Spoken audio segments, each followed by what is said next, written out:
Have you ever tried gingerbread cookies with a spice twist that completely transforms this holiday classic into something unforgettable?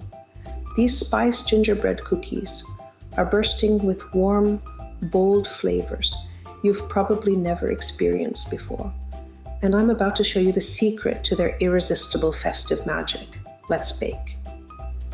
Let's get started on the dry ingredients. Grab a large mixing bowl and let's build the base. First, add 3 cups of all-purpose flour, the foundation of our dough. Next, 3/4 teaspoon of baking soda for a soft lift, followed by ½ teaspoon of salt to balance the sweetness. Add 1 teaspoon of ground cinnamon for holiday warmth, and 2 teaspoons of ground ginger for a festive zing. Include 1/2 teaspoon each of nutmeg and ground cloves for depth, plus 1/4 teaspoon of allspice to tie together. Finish with a pinch of black pepper or Jack Ripper pepper for a bold kick. Now for my favorite part, whisking. As I whisk it all together, the aroma starts to transform my kitchen into a holiday bakery. If whisking feels too basic for you, grab a large sifter for a more elegant approach. Either way, this step ensures all those spices are perfectly mingled. And here's my secret weapon, a tablespoon of cornstarch. It's the unsung hero that keeps your cookie shapes on point and ready to shine. Since I'm making a double batch of my favorite holiday cookies, because one batch is never enough, all the measurements here are for a single batch, but feel free to double them if you're baking for a crowd like me.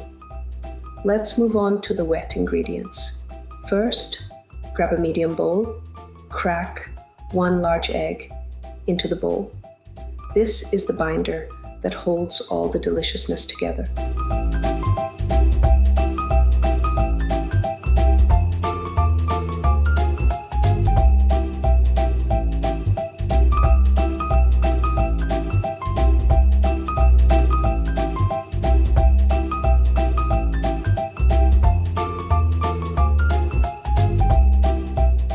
Next, add 1 teaspoon of vanilla extract.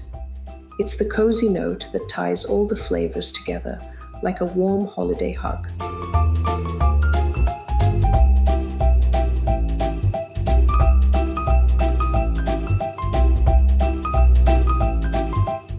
Pour in 1/2 cup of molasses. It's the heart of gingerbread, giving it that deep flavor and rich dark color. If you don't have molasses, dark corn syrup can substitute, but it won't have the same bold depth.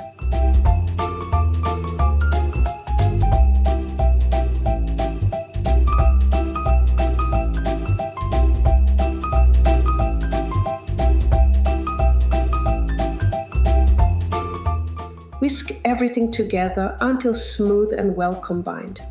If you want a rustic vibe, use a fork, but I prefer a whisk. It's faster and cleaner.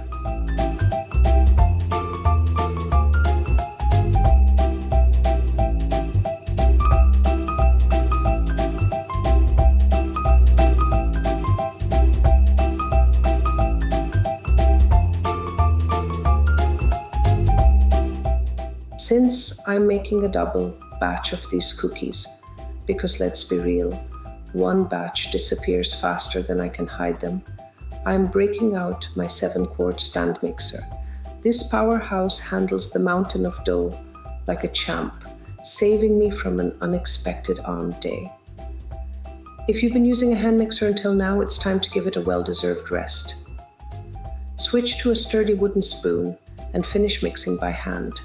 Trust me, a hand mixer would probably quit on you halfway through and leave you with a dough explosion. Now, if you're using a stand mixer with a tilting head, don't worry, it'll work just fine for a single batch. But for a double batch, not so much. The dough can climb up the bowl and get jammed, leaving the poor mixer looking like it's fighting for survival. That's where a bowl lift mixer really shines, keeping everything in place and working smoothly. Now comes my favorite part. Creaming the butter and sugar. This step always feels like the moment the magic starts to happen. I begin by grabbing the bowl of my trusty KitchenAid mixer. It's been my go-to for countless holiday baking adventures. Into the bowl, I add half a cup of softened unsalted butter. Softened butter makes all the difference here, ensuring a smooth and creamy texture. Next, I measure out half a cup of packed brown sugar and add it to the butter. The molasses in brown sugar give the cookies their rich flavor and helps with that soft, chewy texture we all love. Forgot to soften the butter. Don't panic, I've been there. I even wrote a blog post, How to Soften Butter. Quickly, packed with tips to rescue you when time or memory isn't on your side. It's super handy for moments like these. Using the paddle attachment, I cream the butter and sugar on medium speed for about 2 to 3 minutes. The result is a light, fluffy mixture, which is key. This step creates the structure for the cookies and ensures they have that perfect soft texture. Next, I grab a silicone spatula to scrape down the sides of the bowl. Butter and sugar have a sneaky habit of clinging to the edges, and we don't want to miss a single bit of it. If you're looking for healthier alternatives for some of the ingredients in this recipe, I've got you covered. On my blog, I've put together a list of easy substitutions to make these spiced gingerbread cookies a bit lighter while keeping them just as delicious. Whether you want to cut back on sugar, swap in whole wheat flour, or explore other ingredient options, you'll find all the details there. It's a great way to customize the cookies to fit your dietary needs or preferences. Head over to my blog to check out the full recipe and all the healthier substitution tips. The link is in the description below. Once everything's back in the mix, I add the molasses mixture and blend it all on medium speed until fully combined. By this point, your kitchen will smell like a holiday dream, and we're just getting started.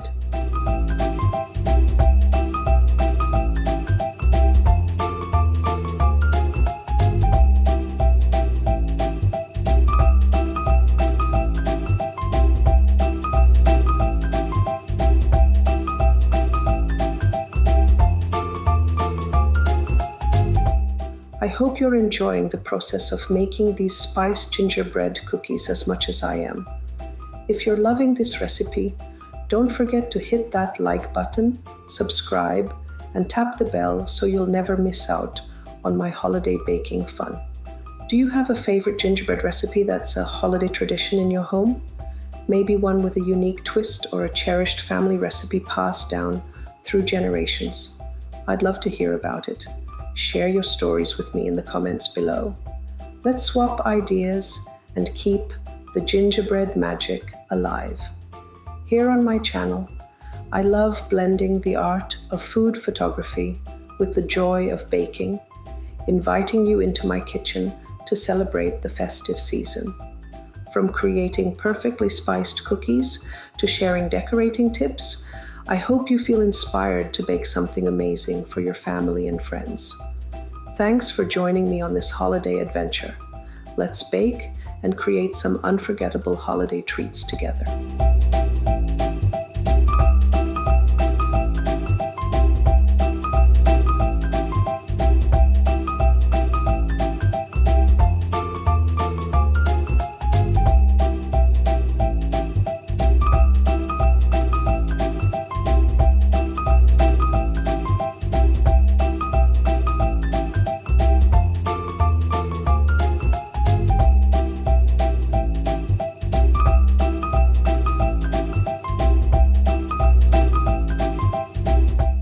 Now it's time to bring it all together. Wet meets dry. I gradually add the dry ingredients to the wet mixture, working in thirds. Trust me, this step is all about patience and strategy. Dump it all in at once, and you'll be cleaning up a flour explosion for days. Nobody wants, flour cloud takeover in their kitchen. I keep the mixer on low speed and let it do its thing. Watching it slowly pull everything together is oddly satisfying. It's like the mixer is on a mission to create perfection. No rushing, no mess, just steady, dependable dough making. By the end, you'll have a beautiful, smooth, slightly firm dough that's a total dream to work with. It's not sticky, it's not crumbly. It's just right. Honestly, it feels like a little victory every time I get to this stage. Perfect dough, no flour storms, and a kitchen that still smells like a holiday bakery. What more could you ask for? Now here's how to test if your dough is ready. Take a small piece and roll it into a ball. If it holds its shape without crumbling and isn't sticky to the touch, congratulations, you've nailed it. If it feels too dry or crumbly, add a teaspoon of milk or water at a time and mix again until it comes together. If it's too sticky, sprinkle in a little more flour, a tablespoon at a time, until the texture is just right. It's all about balance, and small tweaks can work wonders.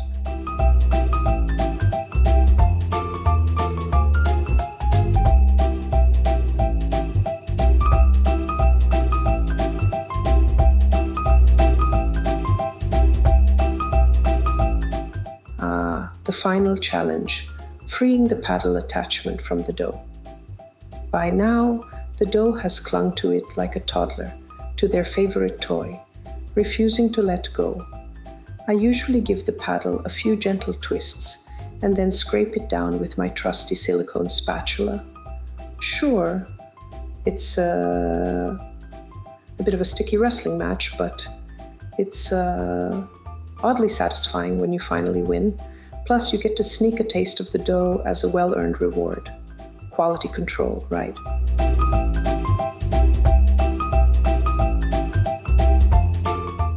At this point, it's time to divide and chill the dough. I like to start by laying a sheet of food wrap flat on the counter. This keeps things neat and makes the process so much easier. Next, I scoop half of the dough onto the wrap. By loosely wrapping it first, I avoid getting dough all over my hands or counter. Once it's loosely wrapped, I gently press and shape it into a disc. No mess, no fuss. If you prefer, you can shape the dough into a disc first and then wrap it up tightly. Both methods work, so go with whatever feels easiest for you. The discs need to chill in the fridge for a minimum of an hour. But if you're like me and planning ahead, freezing the dough is a game changer. To freeze, place the wrapped dough discs into a freezer bag. Squeeze out as much air as possible and seal it tight. Don't forget to label the bag with the type of dough, spiced gingerbread cookie dough, and the date using a black Sharpie. Future, you will thank you. The dough will stay fresh in the freezer for up to 3 months, ready to roll out whenever the holiday baking mood strikes.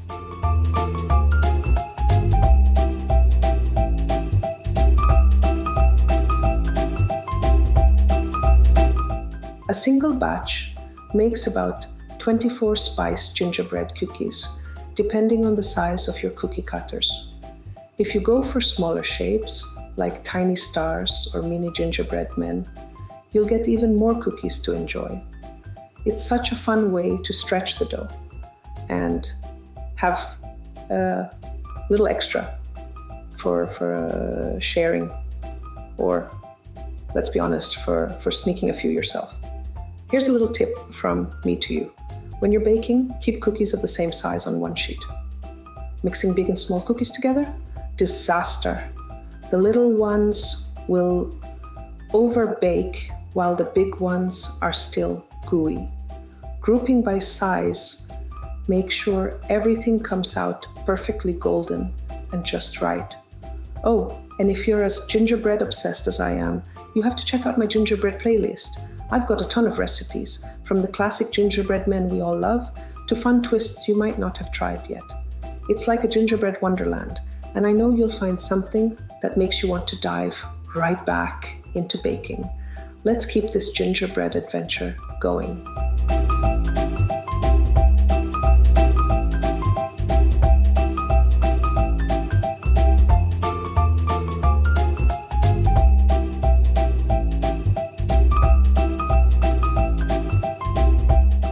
Okay, I'm going to let you in on my little holiday baking secret. It's how I stay sane during the madness. Here's what I do. I make the dough ahead of time and freeze it. Then, when I have a free moment, I bake the cookies and freeze them again, fully baked. The real magic happens about a week before gifting. I pull them out, let them thaw, and then start decorating. Here's the best part. You can start this whole process as early as September. It's a total lifesaver.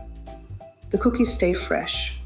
I avoid the chaos of last-minute baking marathons, and I actually have time to enjoy the holidays.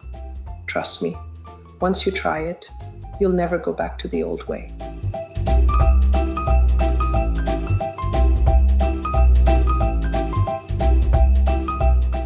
Once the dough is chilled, it's time for the fun part, rolling and cutting. This dough is perfect for all kinds of cutouts, whether you're making classic gingerbread men, delicate snowflakes, or even your own unique designs. My daughter loves picking out shapes for each holiday, and it's become one of our most cherished family traditions.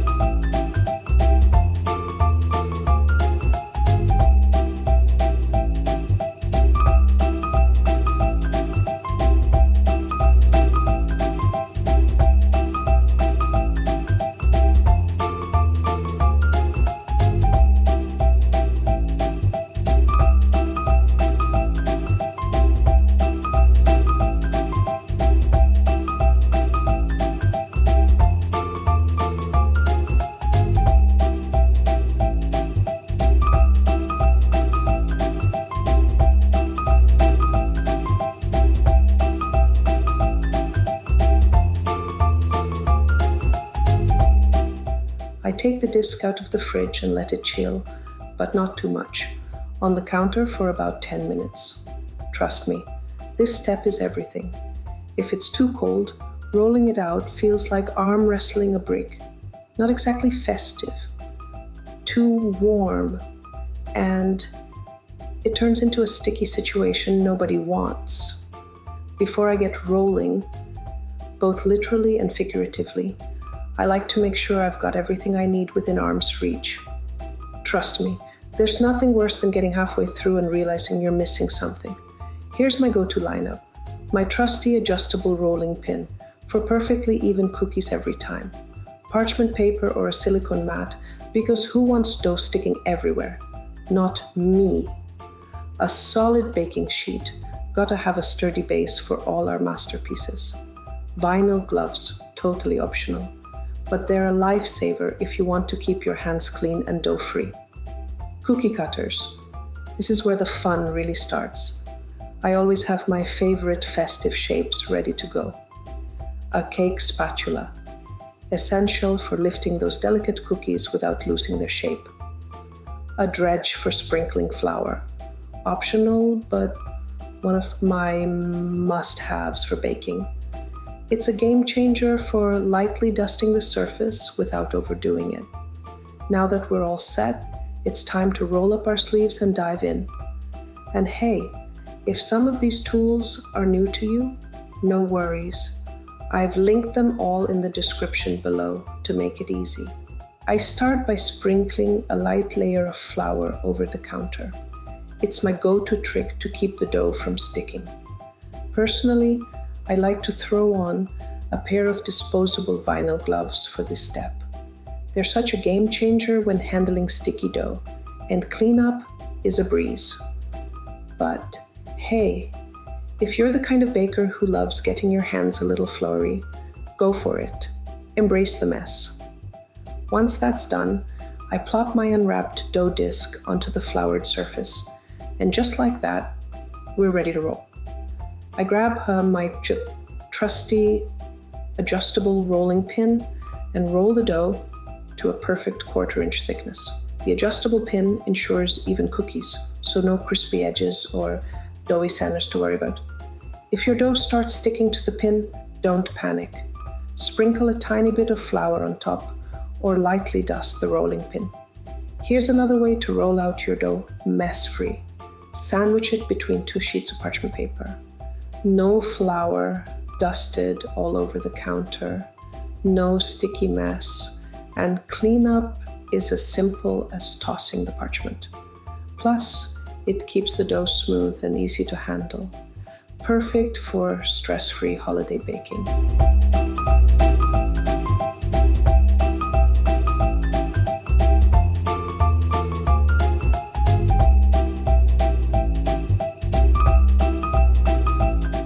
Time to grab my cookie cutters and start stamping out some festive shapes.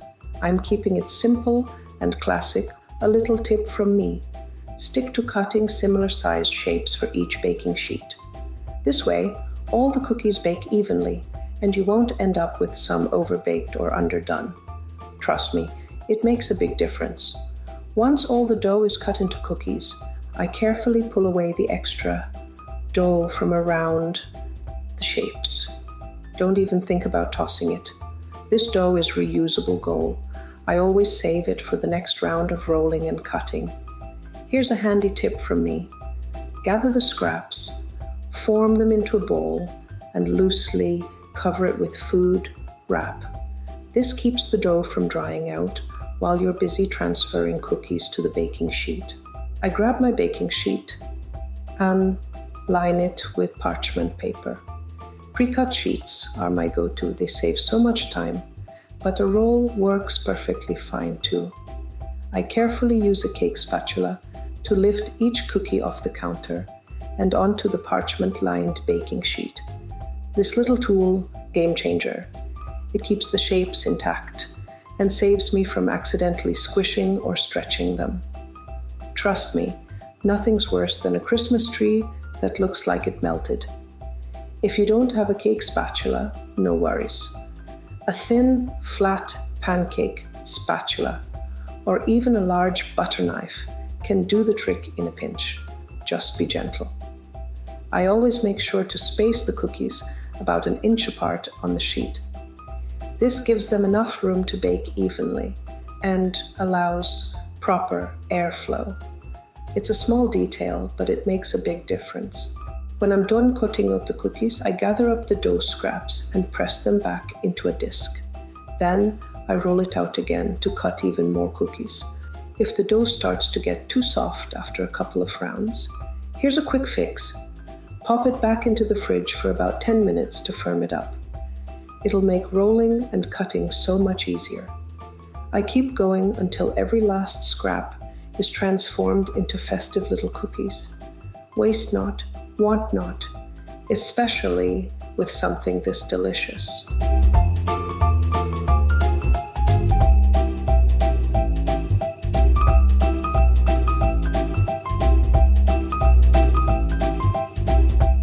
This year, I'm shaking things up in the kitchen. Instead of sticking to my usual gingerbread cookie routine, I've decided to experiment with not 1, not 2, but multiple gingerbread flavors. And here's my secret. To keep track of all the delicious variations, I'm baking each flavor in a single cookie cutter shape. It's like my little flavor coding system, so when it's time to share or sneak a taste, I'll know exactly which cookie is which. If you want to try something new with your gingerbread this holiday season, head over to my gingerbread playlist. I've got recipes for every flavor mood, from warm and spice to citrusy and bright. My personal favorite, the orange zest gingerbread. It's tangy and festive. But some of my friends swear by the spiced gingerbread for that classic holiday flavor. What about you? Let me know which flavor is your favorite.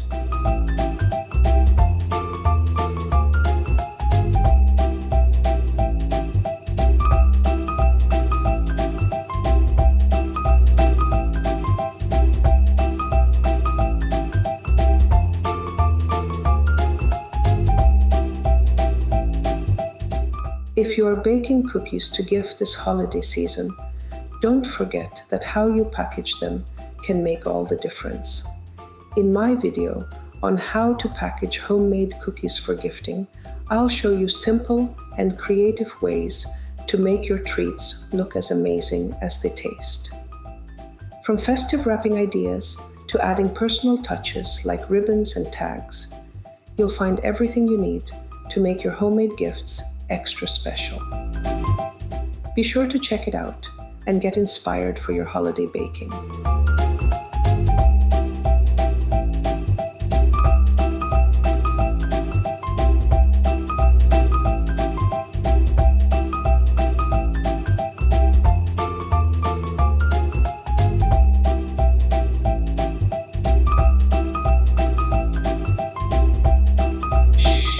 Here's my top secret trick. Don't tell anyone. Before baking, I always sneak the baking sheet into the fridge for about 10 minutes. Why, you ask? Well, here's the science. Chilling the dough firms up the butter in the cookies, which slows down how quickly it melts in the oven. This gives the cookie structure a chance to set before spreading, keeping those shapes crisp and perfect. And here's the key. Straight from the fridge, they go right into the fully preheated oven at 350 degrees Fahrenheit. That's right. Make sure your oven has reached its ideal temperature before those cookies go in. No delays, no detours, just perfectly shaped cookies every single time. Now you not only know the secret, but also the science behind it. Talk about being a baking pro. You know, gingerbread has such a fascinating history. It's like every bite tells a little story. Can you believe it started way back in ancient Greece and Egypt? They used ginger in medicinal stuff, not cookies, which feels so wrong now, doesn't it? By the Middle Ages, it had made its way to Europe, and that's when things got interesting. People would bake these dense, spiced breads and shape them into all kinds of elaborate designs. Knights, animals, even castles. It was basically the medieval version of edible Instagram. And get this, Queen Elizabeth I is credited with making gingerbread cookies a thing. She had them shaped like her courtiers. I mean, can you imagine being served a cookie that looks like you? Talk about fancy. Over the years, recipes started to evolve. Molasses or honey replaced some of the harsher spices, and they added brown sugar to sweeten things up. Now, gingerbread is all about variety. You've got the crispy, thin cookies, the soft, cake-like ones, and even fun twists like adding orange zest or coloring the dough. Oh, and let's not forget gingerbread houses. Those became a thing in Germany after Hansel and Gretel. Can you imagine a cookie inspiring a whole fairy tale? It's crazy how it's gone from this humble spiced bread to a full-blown holiday tradition. Every generation seems to add their own little twist to it, and honestly, I think that's the best part. There's always something new to try. All right, it's oven time. I grab my chilled baking sheet and place it right on the middle rack of my fully preheated oven at 350 degrees Fahrenheit. That's the sweet spot for even baking. I bake the cookies for about 8 to 10 minutes, keeping a close watch. The edges should look just set, while the centers will still be soft. Don't worry, they'll firm up as they cool. Here's a little insider tip from me.